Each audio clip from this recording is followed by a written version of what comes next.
이번 영상은 40대, 50대, 60대들의 평균 자산하고 중간 자산에 대한 이야기를 해볼까 합니다.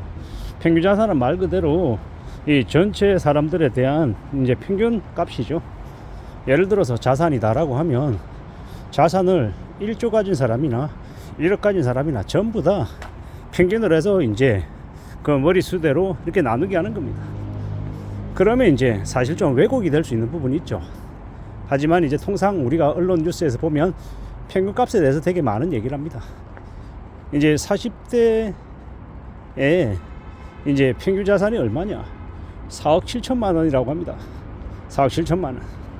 그리고 50대의 평균 자산은요 5억 3천만 원이라고 하고 60대의 평균 자산은 4억 8천만 원이라고 합니다. 근데 이 평균 자산 말고 중간값, 중위값으로 얘기를 하면 금액이 확 차이가 납니다. 40대 자산의 중간값은 얼마냐 봤더니 2억 9천만 원이랍니다.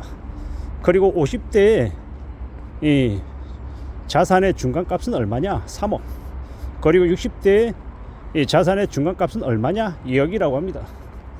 실제로 우리가 평균 자산에 대한 이야기가 아니라 40대, 50대, 60대에 2억 9천, 3억, 2억 이게 실제로 보통 사람들의 이제 자산의 중간값이기 때문에 이 숫자로 얘기하는 게 좀 더 제대로 된 이 수치가 아닌가라는 생각을 해봅니다. 40대에 중위소득이 2억 9천, 50대의 중위소득이 3억, 60대의 중위자산입니다. 소득이 아니고 40대의 중위자산이 2억 9천, 50대의 중위자산이 3억, 60대의 중위자산이 2억이다 라고 하면 훨씬 더 좀 현실적인 숫자인 걸로 보여집니다. 우리가 살아가면서 5억, 10억, 20억, 30억 되게 쉽게 얘기하니까 누구나 다 10억, 20억쯤은 다 가지고 있는 것처럼 착각하게 됩니다. 근데 현실은요 10억, 20억을 손에 쥐어본 적이 없는 사람들이 태반이고 죽을 때까지 근처에도 못 가보는 사람들도 많다라는 겁니다. 그래서 우리가 돈에 대해서 좀 냉정하게 차분하게 좀 볼 필요가 있다라는 겁니다. 언론 뉴스에서는 잠실도 40억 찍었다라고 얘기하고 압구정도 120억 찍었다, 그렇게 비싼 가격에도 사는 사람이 있네 이렇지만 그런 높은 가격으로 사는 건 보통 사람들, 서민들하고는 1도 상관없는 이야기죠. 그렇게 사든지 말든지 보통 사람들의 삶에는 영향이 거의 미치지 않더라는 겁니다. 그래서 우리는 우리에게 잡히는 것, 우리의 이 컨트롤할 수 있는 범위 안에 들어오는 어느 정도 가능한 범죄에 있는 것들에 대해서만 관심 갖는 게 좋겠습니다. 언론에서 뉴스에서 예를 들어서 뭐 영국의 뭐 공주가 얼마짜리 다이아몬드를 샀다더라 이런 얘기하고 똑같은 느낌인 거죠. 사실상 우리에게는 상관없는 이야기로 들려진다라고 봐도 무방할 것 같습니다. 근데 이제 40대 중간 자산값 2억 9천만 원, 50대 중간 자산값 3억, 60대 중간 자산값 2억이다라고 하는 숫자에 대해서는 조금은 이렇게 진지하게 볼 필요가 있지 않나라는 겁니다.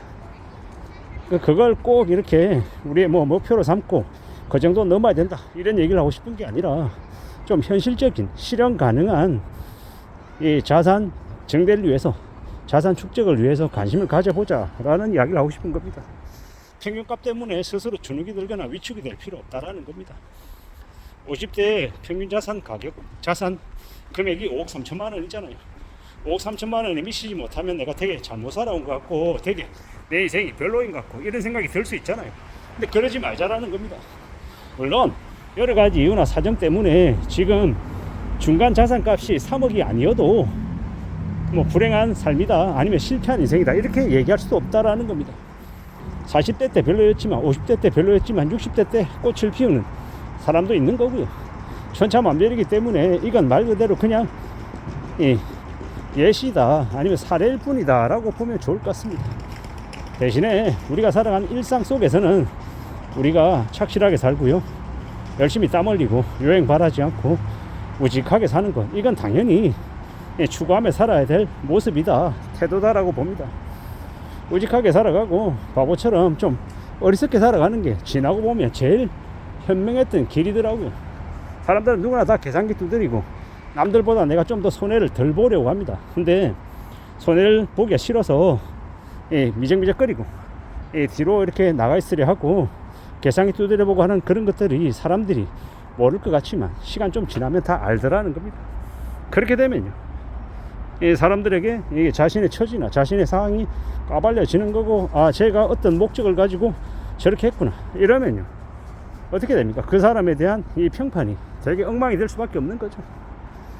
요즘 이제 경제가 되게 안 좋아지니까 살아가는 게 힘드니까 소액도 빌려달라고 얘기하는 사람들이 점점 늘어나는 거죠. 되게 힘든 겁니다. 이런 어려운 시국에 누가 나에게 커피 한 잔 사고 밥 한 끼 사면 정말 감사해야 되는 거죠. 정말 고마워해야 되더라는 겁니다. 우리가 살아가는 지금의 시대가 별것 아닌 것처럼 얘기하는 이 언론이나 온라인상에서 떠들어대는 인간들이 되게 많은데, 실제로는요 되게 호덕이고 힘들어하고 밥을 굶는 사람들이 실제로 있다라는 겁니다. 그런 삶으로 내몰리지 않으려면 어떻게 살아가야 되겠습니까?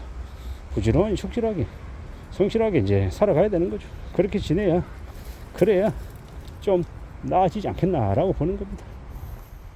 우리는 좀 만만하게, 좀 쉽게 생각하는 경향이 있습니다. 유튜브 상이나 아니면 온라인 상이나 사람들하고 얘기할 때는 우리 집값 20억에서 30억으로 10억 올랐다, 10억 늘었다, 기분 되게 좋은 이야기일 수 있죠. 근데 그걸 여기저기 떠들어대고 과시하고 이러면 그 사람에게 복이 더 늘어날까요? 줄어들까요? 제가 생각할 때는 복이 줄어든다라고 생각합니다. 왜냐, 좋은 거는 함부로 소문내는 게 아니라 좋은 일은 조용히 가족들끼리, 이 남편이면 아내면 남편에게만 조용히 얘기하고 애들에게도 자식들에게도 얘기하지 않는 게 훨씬 현명한 모습이다 라고 생각합니다. 그렇게 살아야, 그렇게 지내야 안전하게 지낼 수 있다라고 생각합니다. 워낙 험한 시대가 지금이다 보니까 언제 어떤 일이 생길지 모르죠. 그런 위험한 것들을 굳이 자기가 입으로 떠벌려서 만들 필요가 있겠냐라는 겁니다. 사람들이 다 빚이 많아서 빚 때문에 힘들어하는 사람들도 많고 어떻게 살아가야 되나 고민하는 이들도 늘어나고 있는 지금의 이 시국에 함부로 잘 산다, 형편이 넉넉하다 라는 걸 드러낼 필요가 있겠냐라는 겁니다. 있어도 없는 척하고 없어도 있는 척하는 게 한국 사회라고 하는데, 좀 더 냉혹하게 냉정하게 살아갈 각오를 하고 궁리하고 지내는 게 제일 좋을 것 같습니다.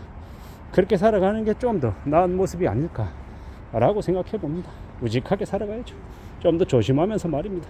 결국 누가 뭐라 해도 우리가 우리의 삶을 잘 지켜내는 길은 뭡니까? 성실하게 착실하게 사는 거, 땀 흘리며 지내는 거, 그게 우리의 삶을 지켜주는 비법이다라고 생각합니다. 한 방에 순식간에 뭔가 좋아지는 이런 건 없고요. 꽤 시간을 들여서, 공을 들여서 오래오래 헤쳐나갈 각오를 해야, 그래야 나아질 것 같습니다. 이상입니다.